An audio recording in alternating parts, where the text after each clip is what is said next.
제임스 웹 망원경이 작동을 시작한 이래로 흥미로운 질문이 제기되었습니다.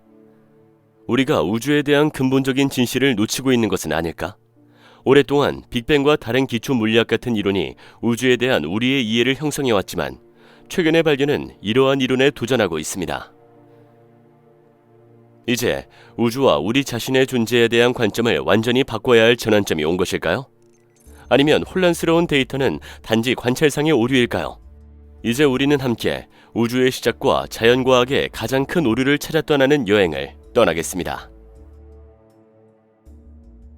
우주의 시작 은하? 2023년 7월 나사는 고대 은하의 새로운 이미지를 발표했습니다. 과학자들이 처음이 원시 은하들의 나이를 결정했을 때 그들은 그것이 불가능하다고 생각했습니다. 그들의 계산이 정확하다면 이 은하들은 너무 오래되어 우주의 가장자리에 존재하지도 않아야 합니다. 가장 먼저 등장한 그럴듯한 설명은 가까운 은하가 매우 먼 은하로 보일 수 있다는 것이었습니다. 전 세계 과학자들이 테스트한 결과 모두 같은 결론에 도달했습니다. 이 은하들은 실제 존재하며 어떤 이상도 존재하지 않습니다. 천문학자들은 이제 이 은하계의 빛이 134억 년 이상 지구에 도달했다고 확신하고 있습니다.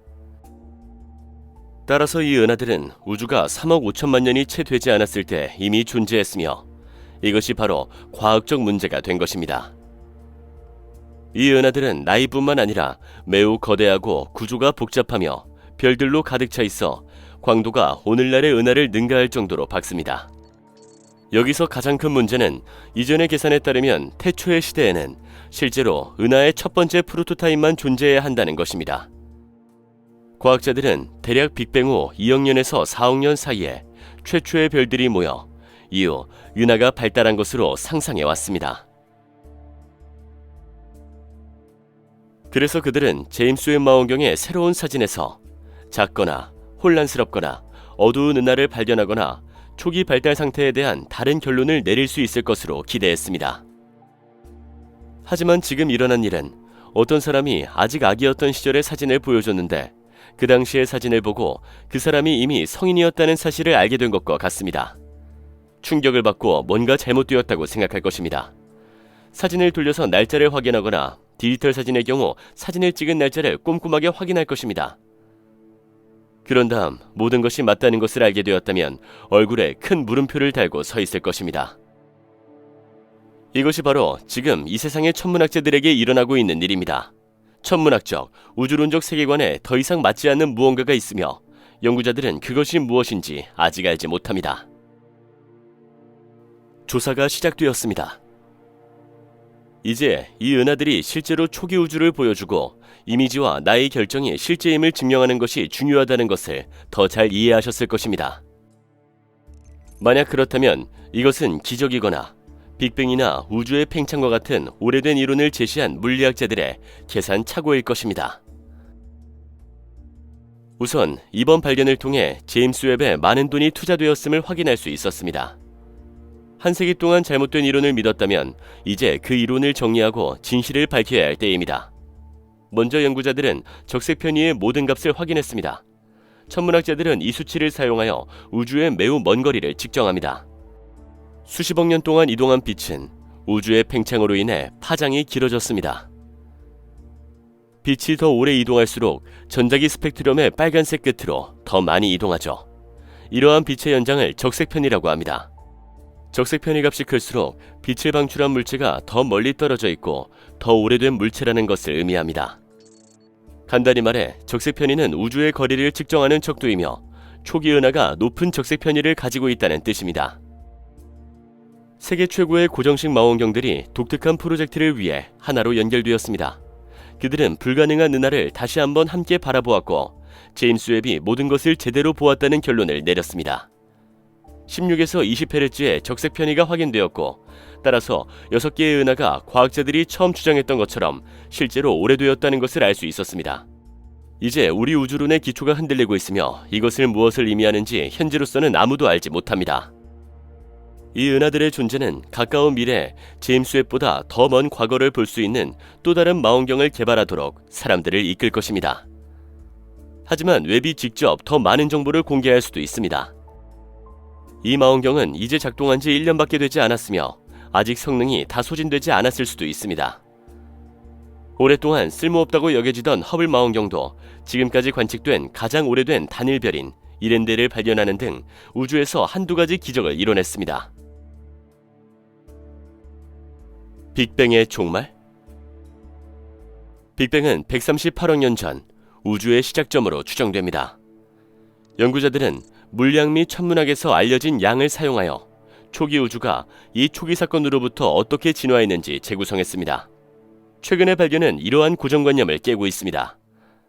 물론 우주의 모든 것이 계산이 가능하다고 해서 반드시 옳을 필요는 없습니다. 수학과 천체 물리학은 아직 모든 현상을 설명할 수 있는 수준에는 미치지 못합니다. 예를 들어 아인슈타인은 전체 우주의 존재를 수학적으로 재구성할 수 없었습니다. 그럼에도 불구하고 그의 계산 예측 중 상당수는 일관성이 있었습니다. 예를 들어 그는 블랙홀이 실제로 발견되기 훨씬 전에 수학과 물리학을 통해서만 블랙홀의 존재를 알고 있었습니다. 빅뱅 이론은 아인슈타인의 상대성 이론에서 나온 다소 논란의 여지가 있는 물리적 값과 100% 일치했지만 우리는 아직 우주에 대해 너무 적게 알고 있기 때문에 더 많은 양과 이전에 알려지지 않은 현상이 없다고 확실하게 말할 수 없습니다. 이 분야에서 특히 흥미로운 것은 지금까지 거의 탐구되지 않은 암흑물질의 측면과 양자역학의 양입니다. 일부 연구자들은 이 사건을 기회로 여기지만 다른 연구자들은 혼란스러워하며 오래된 신념에서 벗어나기를 원하지 않습니다. 그들은 퍼즐 완성에 가까워졌다고 확신했지만 이제 이 6개의 은하가 이전 그림에 구멍을 내고 있습니다. 앞으로도 새로운 발견이 있을 것이다. 6개의 불가능한 은하 주변의 파도는 아직 부드러워지지 않았고 나사의 트위터 메시지는 자연과학의 보수적인 지점을 다시 한번 흔들었습니다. 7개의 은하가 있는 은하단이 발견되었습니다. 7.9의 적색 편의를 보여줍니다. 따라서 이 성단은 빅뱅 이후 6억 5천만 년 만에 존재했습니다. 그 전까지만 해도 새로운 발견이 실수 때문일 것이라고 생각했던 모든 과학자들에게 이것은 또다시 충격이었습니다. 아기였어야 할 나이에 어른이 된 모습을 담은 사진을 기억하시나요? 이제 적색 편의가 7.9인 은하단은 실제로는 미혼이라고 생각했던 사람의 결혼식 사진을 볼 수 있다는 것을 의미합니다. 보이는 모든 것이 당신을 혼란스럽게 할 것입니다. 당신은 더 이상 당신의 지각과 세상을 신뢰하지 않을 것입니다. 은하단은 단일 은하들의 집합체입니다. 빅뱅이 일어난 지 6억 5천만 년이 지난 후에도 이러한 구조가 이미 존재했다는 사실은 우주가 이미 어린 시절에 성숙했다는 것을 다시 한번 증명합니다. 이것이 이제 우리의 세계관과 우주론에 어떤 의미가 있을까요? 우선 많은 사람들이 다르게 생각하더라도 빅뱅 이론은 결코 증명된 적이 없다는 사실을 깨달아야 합니다. 이 이론은 수학적으로 증명되었지만 여전히 의문을 남겼습니다. 그래서 우리 우주는 언제, 왜 생겨났는지, 그전에는 무엇이 있었는지, 우주는 유한한지 무한한지, 무엇이 시작점을 촉발했는지 결코 말할 수 없었습니다.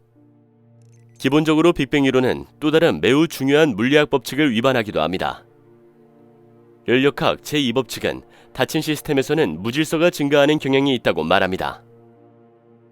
빅뱅이 제안하는 것처럼 우주가 초기에 고도로 질서정연한 상태에서 생겨났다면 더 큰 무질서를 향한 진화가 필요하기 때문에 이 법칙과 모순되는 것처럼 보일 수 있습니다. 빅뱅 이론이 틀렸다고 해서 우리가 익히 알고 있는 모든 물리량이 틀렸다는 의미는 결코 아닙니다. 아인슈타인이 일반 상대성 이론과 특수 상대성 이론 방정식을 내놓았을 때 뉴턴의 중력 법칙은 틀린 것이 아니었습니다. 아인슈타인의 연구는 뉴턴의 발견을 확장하여 더 넓은 우주의 틀에 넣었을 뿐이죠. 뉴턴은 여전히 별이나 행성과 같은 물체가 어떤 제한된 공간에 갇혀 고정된 위치에서 회전한다고 가정했습니다. 아인슈타인이 청년이었을 때에도 결정론적 세계관은 여전히 일반적이었죠. 별과 행성은 딱딱한 우주의 고정된 위치에 있다고 가정했습니다. 그런 다음 우주는 무한히 광활할 뿐만 아니라 거의 무한히 역동적이라는 것이 분명해졌습니다. 모든 것이 끊임없이 움직이고 있습니다. 행성은 별 주위를 공전하고 별은 은하 중심을 중심으로 행성과 함께 움직이며 은하는 우리가 거의 알지 못하는 공간 또는 개체를 통해 초당 수천 킬로미터의 속도로 이동합니다.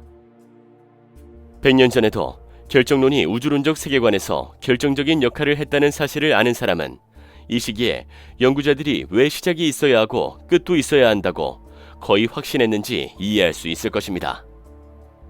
그래서 그들은 모든 것을 처음으로 되돌려 계산했고 빅뱅이라는 아이디어가 탄생했습니다. 이 시작은 존재하지 않았고 우리는 우주의 시간적 무한성과 천천히 친구가 되어야 하거나 아니면 지금까지 우리가 생각했던 것과는 훨씬 더 먼 시간 속에 존재합니다. 새로운 세계관이 등장한다. 우리 우주가 실제로 어떻게 만들어졌는지, 135억 년 전 당시에는 무엇이 있었는지 등에 대해 언제쯤 알게 될지는 현재로서는 아무도 모릅니다.